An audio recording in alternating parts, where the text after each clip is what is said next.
దేవునికి స్తోత్రం. హల్లెలూయా. మన ప్రభువును ప్రియరక్షకుడైనటువంటి యేసుక్రీస్తు నామములో మీ అందరికీ ప్రత్యేకమైన వందనాలు తెలియజేస్తున్నాను. Good morning, have a nice day. మీరందరూ ఆత్మీయంగా క్షేమంగా ఉన్నారని, మీ కుటుంబం, మీ సంఘం అనగా సంఘ సహవాసంలో వర్ధిల్లుతూ కుటుంబం యొక్క ప్రేమలో కొనసాగుతున్నారని భావిస్తూ నేను దేవుని స్తుతిస్తున్నాను. హల్లెలూయా. మనకు కుటుంబం ఎంత ప్రాముఖ్యమో సంఘం కూడా అంతే ప్రాముఖ్యం. కుటుంబం ఒక చిన్నదైతే, స్మాల్ యూనిట్ అయితే, సంఘము వైడర్ యూనిట్. కాబట్టి రెండు మనకు కావాలి. ఒకటి భౌతికమైన సంబంధం, ఒకటి ఆత్మ సంబంధమైన సంబంధం. ఈ రెండిట్లో మనం ఎదగాల్సినటువంటి అవసరం ఉంది. దేవుని స్తోత్రం. హల్లెలూయా. దేవుడు మనకు అనుగ్రహించినటువంటి ఆ స్థానిక సంఘాన్ని బట్టి, లేదా సార్వత్రిక సంఘాన్ని బట్టి, యూనివర్సల్ చర్చ్ని బట్టి దేవుని స్తుతిస్తున్నాను. దేవుడు మీకు ఇచ్చినటువంటి, మీరు వెళ్తున్నట్టు స్థానిక సహవాసం, ఒక 20 మంది ఉండొచ్చు, 30 మంది ఉండొచ్చు, 50 మంది ఉండొచ్చు, 100 మంది ఉండొచ్చు, 500 మంది, 5000 మంది ఉండొచ్చు. ఎంతమంది ఉన్నా కానీ వస్తున్నటువంటి జనాలు లేకపోతే జనసంఖ్య ముఖ్యం కాదు, వస్తున్న క్రౌడ్ ముఖ్యం కాదు. ఈరోజు మా దగ్గర 1000 మంది, 10,000 మంది వస్తున్నారు, అంతమంది వస్తున్నారని చెప్పుకుంటున్నారు. కానీ 2, 3 నా నామంలో ఎక్కడ కూడుకొని ఉంటారో అక్కడ ఉంటాన్ని ప్రభు వాగ్దానం చేశాడు. కాబట్టి చిన్న మంద భయపడొద్దని చెప్పాడు. చిన్న మంద మధ్యలోనే దేవుడు ఉంటాడు, పెద్ద గుంపు మధ్యలో కాదు. మనుషులు కూడా పెద్ద గుంపు మధ్యలోనే దేవుడు ఉంటాడని, కానే కాదు. స్తోత్రం. కాబట్టి అతిశయించాల్సిన అవసరం లేదు.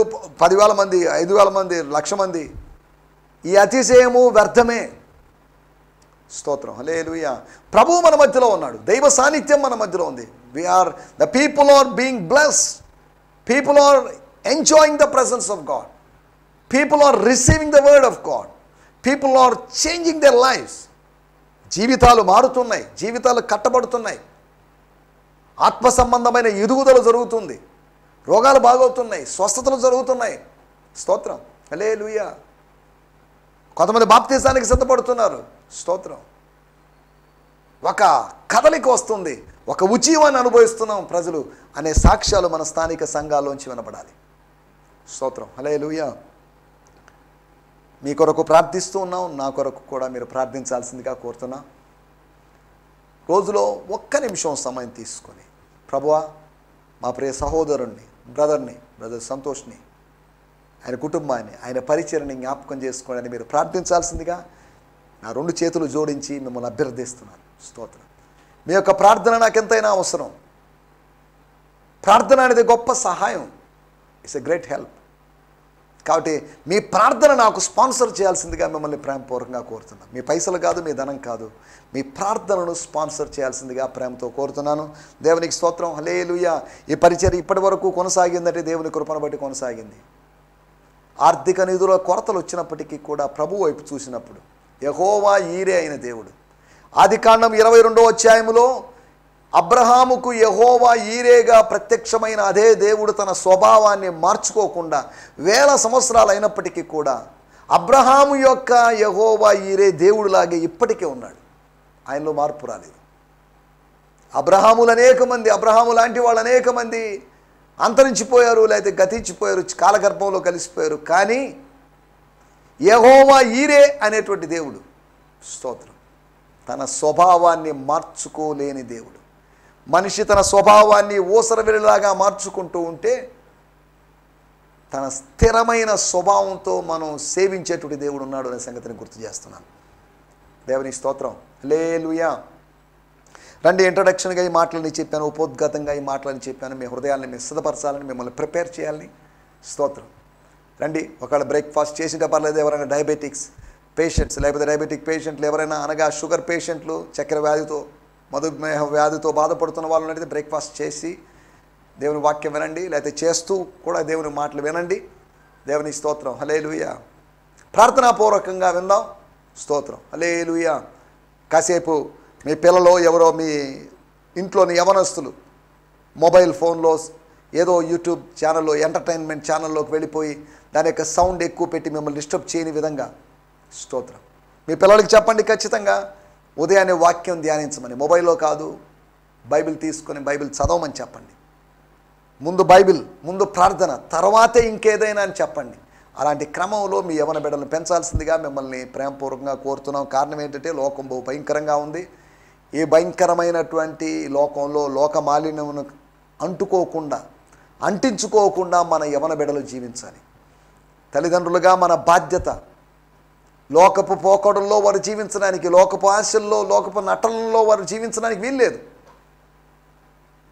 వారు ఆత్మీయంగా జీవించాలి. కాబట్టి మన యవన బిడ్డల కొరకు మనం ప్రత్యేకంగా ప్రార్థన చేద్దాం. స్తోత్రం. ఈ సమయంలో చిన్న ప్రార్థన చేసుకుందాం. పరిశుద్ధమైన మా దేవా, మా యూత్ కొరకు ప్రార్థన చేస్తున్నాం. మా యంగ్ జనరేషన్ కొరకు, మా నెక్స్ట్ జనరేషన్ కొరకు ప్రార్థన చేస్తున్నాం. యవన బిడ్డలనైనా లోకములోని శరీరాశ, నేత్రాశ, జీవపు డంబాలను జయించడానికి వారికి మీరు సహాయం చేయండి. స్తోత్రం. యవనస్తుడు తప్పక తొట్టిల్లుతాడని సమర్థించుకోకుండా, యవన కాలములో శోధనలు జయించినటువంటి యోసేపులాగా, దానియేలులాగా ఈ బిడ్డలు మా క్రైస్తవ సోదరులు యవన బిడ్డలు జీవించగలడు సాయం చేయండి. ఆకర్షించేటువంటి రంగుల లోకంలో ప్రభా మీ బిడ్డలనైనా మీ వైపు తిరిగి అన్యుల దేశంలో కూడా భక్తిగా జీవించినటువంటి భక్తుల్లాగా ఈ బిడ్డలు ఉండగలడు సహాయం చేయమని, వారు వెళుతున్న స్థానిక సంఘాల్లో నమ్మకస్తులా ఉండగలరు సాయం చేయండి. ఉదయకాలం లేచినప్పుడు వాళ్ళ ప్రాధాన్యత, వాళ్ళు ప్రథమంగా ఫస్ట్గా వాళ్ళు చేయాల్సిన పని వాక్యం చదవాలి, ప్రార్థనలు చేసుకోవాలి. తర్వాత ఇంకేదైనా ఇతర వ్యవహారాలు. మా యవనస్తులు మొబైల్లకు బానిసలు అయిపోయారు ప్రభు. అనేక మంది తమ జీవితాన్ని పాడు చేసుకుంటున్నారు. కాబట్టి యవన బిడ్డల కొరకు మేము ప్రత్యేకంగా ప్రార్థన చేస్తున్నాం. మా యవన బిడ్డలే మా స్థానిక సంఘాలకు గొప్ప హోప్ ప్రభువా. కాబట్టి ఆ బిడ్డలు దుష్టుని చేతిలో పడడానికి వీల్లేదు నాయన. వారి మీద యేసు రక్తం చేత ముద్ర వేస్తున్నాం. వారిని మీ మార్గంలో నడిపించి మేలు చేయమని యేసు నామములోనే ప్రార్థించగలుగుతున్నాం తండ్రి. ఆమేన్. దేవుని స్తోత్రం. హల్లెలూయా. స్తోత్రం. హల్లెలూయా. గత ఎపిసోడ్లో మనము నూతనమైనటువంటి నడక, న్యూ వాక్ లేకపోతే new living, new life style గురించి మనం మాట్లాడుకున్నాం. అంద్రయ్య మరియు మరొక శిష్యుడు ప్రభువు కొరకు నడిచారని, ప్రభువు కోసం వెళ్ళారని, ప్రభువుతో ఉన్నారని, మనం కూడా అలా చేయాలని.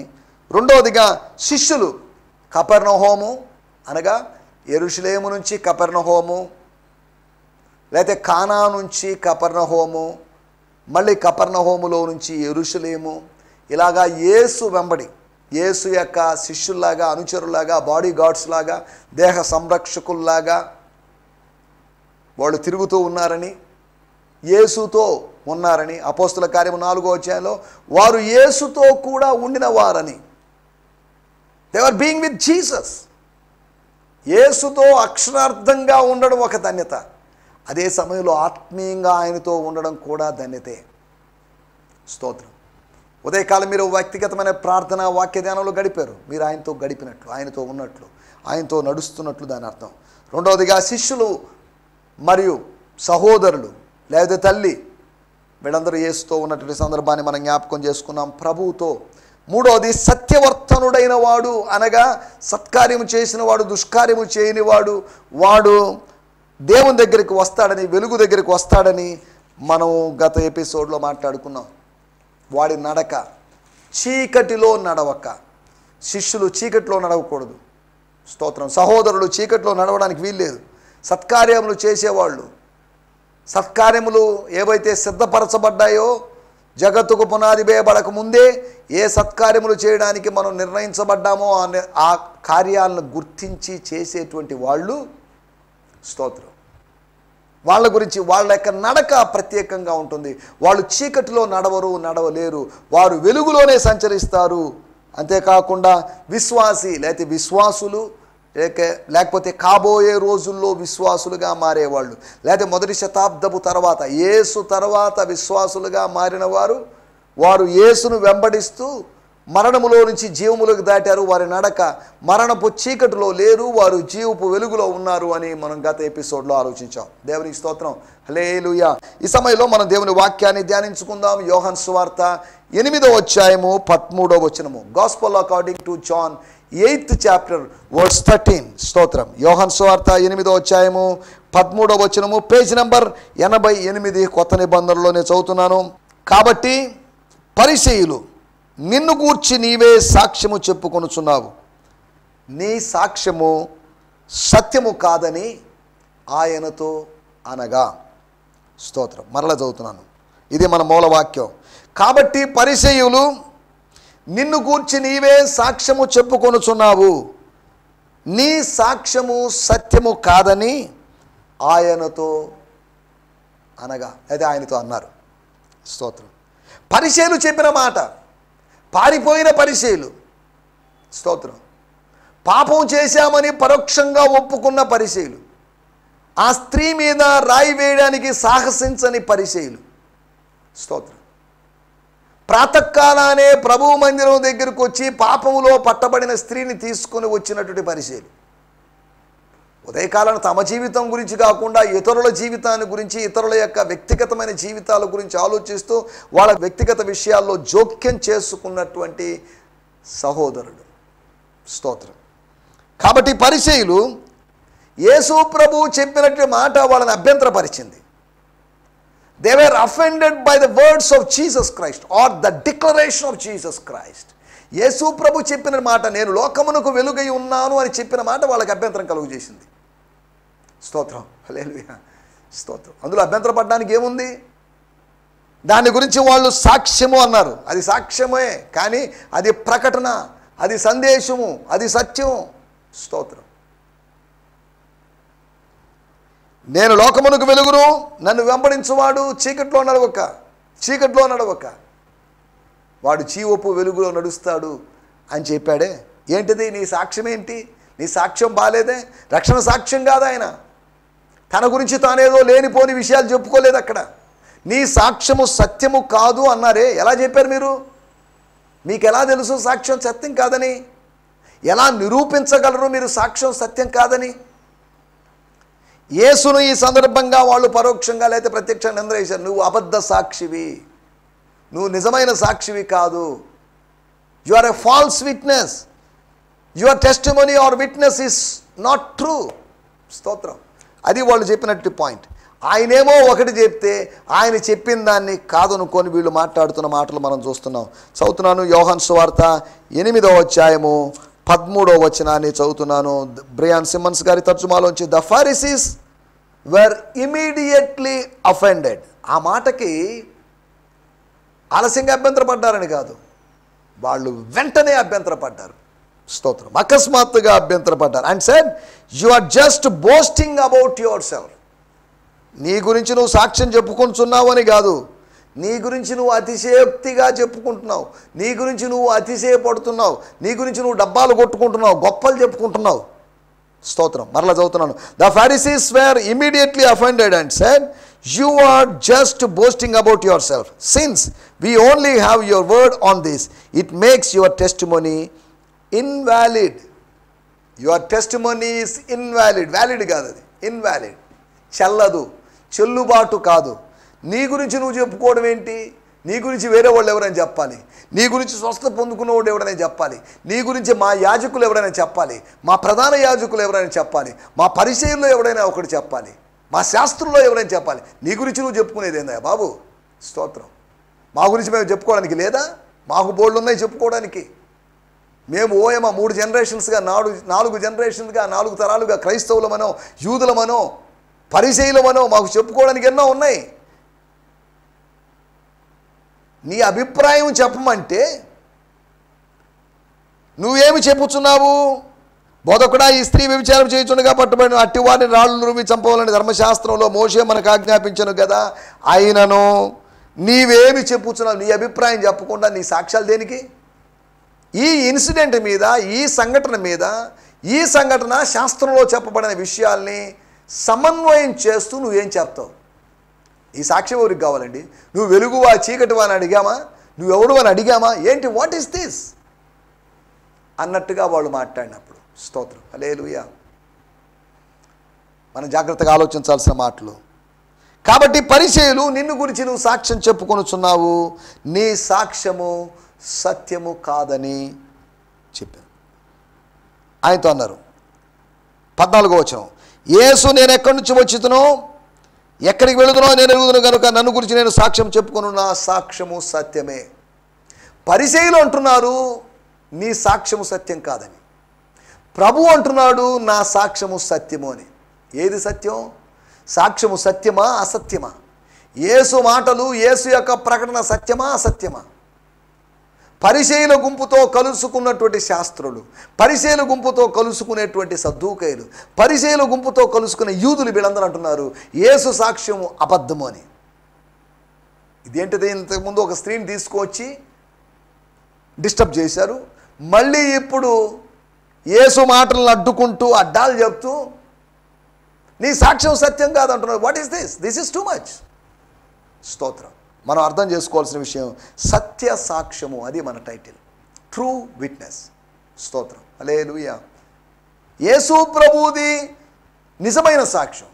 ఆ రోజు యేసు ప్రభుని సిలువ వేస్తున్న రోజు, పిలాతు దగ్గర తీర్పు జరిగినట్టు రోజు, వాళ్ళు అబద్ధ సాక్షులను సమకూర్చుకున్నారు. కానీ ఆ సాక్ష్యాలు ఒకరికొకటి, ఒకదానితో ఒకటి సంబంధం లేనట్టుగా, పొంతన లేనట్టుగా ఉన్నాయి. అబద్ధ సాక్ష్యాలుగా తేలాయి. అబద్ధ సాక్ష్యాలు వాళ్ళకి అలవాటు. అబద్ధ సాక్ష్యం పలకకూడదు అని ధర్మశాస్త్రంలో నిర్గమకాండములో 10 ఆజ్ఞల్లో చెప్పబడితే, కానీ యూదులు అబద్ధ సాక్ష్యాలు చెప్పి ఇప్పుడు యేసే అబద్ధ సాక్ష్యం చెప్తున్నాడు అని ఆయన మీద నిందేస్తున్నారు. చూడండి, పచ్చ కామెర్ల వాడికి లోకమంతా పచ్చగా ఉన్నట్లుగా తప్పు చేసేవాడికి ప్రతిదీ తప్పుగానే అనిపిస్తుంటుంది. పవిత్రునికి ప్రతిదీ పవిత్రంగా ఉంటుంది, అపవిత్రులుగానే అపవిత్రంగా ఉంటుందని తీతుకు రాసిన పత్రికలో మనం 1వ అధ్యాయంలో చూడగలం. ఇక్కడ రాయబడిన మాటలు, నీ సాక్ష్యము సత్యము కాదు. యేసు ప్రభు సాక్ష్యము సత్యమా కాదా అని మనం పరిశీలించాలి. ఆయన సాక్ష్యం అని చెప్పిన ఒక మాట, నేను లోకానికి వెలుగుని. లోకానికి ఆయనకున్న సంబంధం చెప్పాడు. నన్ను వెంబడించువారు చీకట్లో నడవక జీవపు వెలుగును, అనగా లోకములో నుంచి వేరయ్యి తనను వెంబడించే వాడి పరిస్థితి ఏంటో చెప్పాడు. తనకి లోకానికి ఉన్న సంబంధం ఏందో చెప్పాడు. తనకు తనను వెంబడించే వానికి ఉన్న సంబంధం ఏందో చెప్పాడు. ఆ వెంబడించే వాని నడకేంటో, వాడి యొక్క జీవన విధానం ఎలా ఉంటుందో చెప్పాడు. ఇంతే కదా, ఇందులో తప్పే ఉంది? ఇందులో అబద్ధమే ఉంది? ఈ అబద్ధ సాక్ష్యం చెప్పి ఎవరిని మోసగించాలనుకుంటున్నాడు ఆయన? ఆయన బోధించుచున్నాడు అని రాయబడింది, కానీ వీళ్ళేమో సాక్ష్యం చెప్తున్నారు అంటున్నారు. స్తోత్రం. అక్కడ రాయబడిన మాటలు 8వ అధ్యాయం 2వ వచనంలో, వారికి బోధించుచుండగా 20వ వచనంలో కూడా, ఆయన దేవాలయములో బోధించుచుండగా కానుక పెట్టి ఉన్న చోట ఈ మాటలు చెప్పాను. బోధించుచుండగా అనగా ఈ మాటలు చెప్పడం, కట్టుకథలో లేదా పిట్ట కథలో చెప్పడం కాదు. బోధించుచుండగా ఆ బోధనలో ప్రకటన ఉన్నది, సత్యాన్ని గురించిన ప్రకటన, ఒక ప్రత్యక్షత ఉన్నది. నీ గురించి నువ్వు సాక్ష్యం చెప్పుకుంటున్నావు అని అన్నారు. కాదు, తనని గురించి తాను బయలుపరిచాడు. రివిలేషన్ని పట్టుకొని టెస్టిమోనీ అన్నారు. ప్రత్యక్షత వేరు, సాక్ష్యం వేరు. స్తోత్రం. యేసు ప్రభు అది సాక్ష్యమా కాదా అనే దాంతో విభేదించలేదు కానీ, లేకపోతే ఆర్గ్యుమెంట్లోకి, వివాదంలోకి దిగలేదు కానీ, ఆయన చెప్తున్న మాటలు మనం జాగ్రత్తగా అర్థం చేసుకోవాలి. నా సాక్ష్యము సత్యమే. ఎందుకు సత్యం? వాళ్ళందరేమో సత్యం కాదని, ఒక 50 మందో 60 మందో 30 మందో 40 మందో వాళ్ళకి చెప్తున్నారు సాక్ష్యం సత్యం కాదని. ఈయన ఒక్కడు చెప్తున్నాడు సాక్ష్యము సత్యం అంటున్నాడు. ఒక్కరు చెప్పింది ఎవరు నమ్ముతారు? కర్మేలు పర్వతం మీద యెహోవా దేవుడు కాదు అని 450 మంది, యెహోవా కూడా దేవుడని కొన్ని వేల మంది, యెహోవాయే దేవుడని ఒక్కడు. చూడండి, 3 గ్రూప్స్. 450 మంది చెప్పిందా? 4000 మందికి పైగా ఉన్నటువంటి ప్రజలు చెప్పిందా? లేదా ఒక్కడు చెప్పింది అంగీకరిస్తారా? స్తోత్రం. 1000 మంది అబద్ధం చెప్పినంత మాత్రాన అబద్ధం సత్యం కాదు. ఒక్కడు సత్యం చెప్పినా అది సత్యమైతే సత్యమే, సత్యంగా అంగీకరించబడుతుంది, సత్యంగా సమ్మతించాల్సిందే. మెజారిటీ వాదానికి ఇక్కడ అవకాశం లేదు. మెజారిటీ మైనారిటీ అనేటి తేడాలు మనం ఇక్కడ చూడాల్సిన అవసరం లేదు. 4 విషయాలు మీకు త్వరగా జ్ఞాపకం చేస్తాను. మొట్టమొదటి విషయము 14వ వచనంలో రాయబడిన మాట చదువుతున్నాను. నేను ఎక్కడి నుంచి వచ్చుతునో, ఎక్కడికి వెళ్ళుచుంటునో నేను ఎరుగుదును గనుక నన్ను గూర్చి నేను సాక్ష్యము చెప్పుకొనెను. నా సాక్ష్యము సత్యమే. నేను ఎక్కడి నుండి వచ్చుచున్నానో, ఎక్కడికి వెళుచున్నానో మీరు ఎరుగరు. స్తోత్రం. మొట్టమొదటి పాయింట్ మనం ఆలోచిస్తున్న విషయం, Jesus responded, just because I am the one making these claims does not mean they are invalid, for I absolutely know who I am, నేను ఎవరునో, where I have come from and where I am going. But you Pharisees have no idea about what I am saying. స్తోత్రం. 14 వచనంలో మనం ఆలోచించిన మాట ఇది.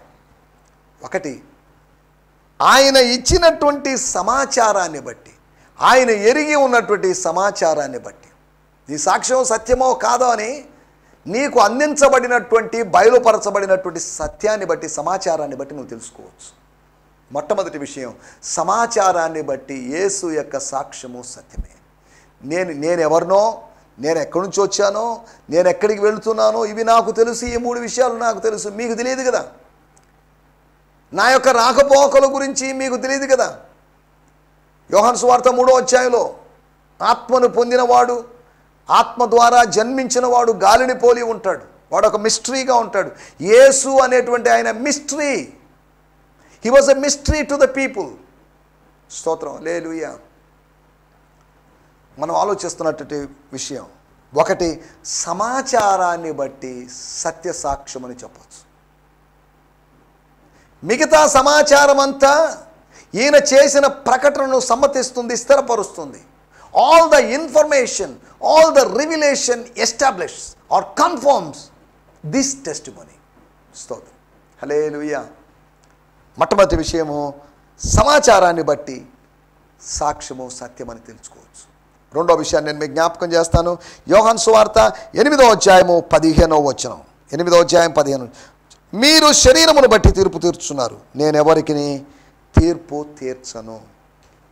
ఓ పరిచయులారా, మీకు నాకు ఉన్నటువంటి తేడా చూడాలి. ప్రభువుకి పరిచయులకు ఉన్నటువంటి తేడా చూడాలి.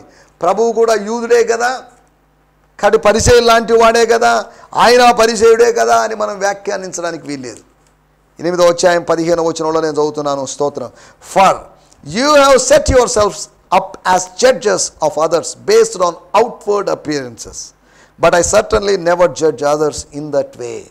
నేను ఎవరికి తీర్పు తీర్చను అంటే, మీరు తీర్చిన విధానములో నేను తీర్చను. మిమ్మల్ని మీరు న్యాయాధిపతులుగా భావించి, జడ్జెస్గా భావించి, మోరల్ పోలీస్మెన్గా భావించి, for you have set your shelves up as judge of others based on outward appearances. బాహ్యాన్ని బట్టి, పైరూపాన్ని బట్టి, వెలుచూపును బట్టి, శరీరాన్ని బట్టి, ఆత్మను బట్టి మీరు తీర్పు తీర్చలేకున్నారు. కాబట్టి రెండో విషయము, సరైన విధానాన్ని బట్టి యేసు యొక్క సాక్ష్యం, యేసు యొక్క తీర్పును బట్టి. యేసు చెప్తున్న మాట, నేను తీర్పు తీర్చినను ఆ తీర్పు సత్యమే, నా సాక్ష్యము సత్యమే, నా తీర్పు సత్యమే, నా వాక్యము సత్యమే, నా ఆత్మ సత్యమే. స్తోత్రం. ఇన్ని విషయాలు ఆయన సత్యం అని చెప్తున్నాడు. సత్యము కూడా అని కాదు, సత్యమే అని చెప్తున్నాడు. ఆయన సాక్ష్యము సత్యమే, ఆయన తీర్పు సత్యమే, ఆయన వాక్యము సత్యమే, ఆయన ఆత్మ సత్యమే. స్తోత్రం, హల్లెలూయా. మనం ఆలోచిస్తున్న విషయాలు. రెండో విషయము, సరైన విధానాన్ని బట్టి. పరిచయులకు సరైన విధానంలో తీర్పు తీర్చేటువంటి అనుభవం లేదు. యేసు సరైన విధానంలో తీర్పు తీరుస్తున్నాడు. ఒకటి, సమాచారాన్ని బట్టి. రెండవది, సరైన విధానాన్ని బట్టి. మూడో విషయాన్ని నేను మీకు జ్ఞాపకం చేస్తాను. యోహాను సువార్త 8వ అధ్యాయము 17వ వచనం.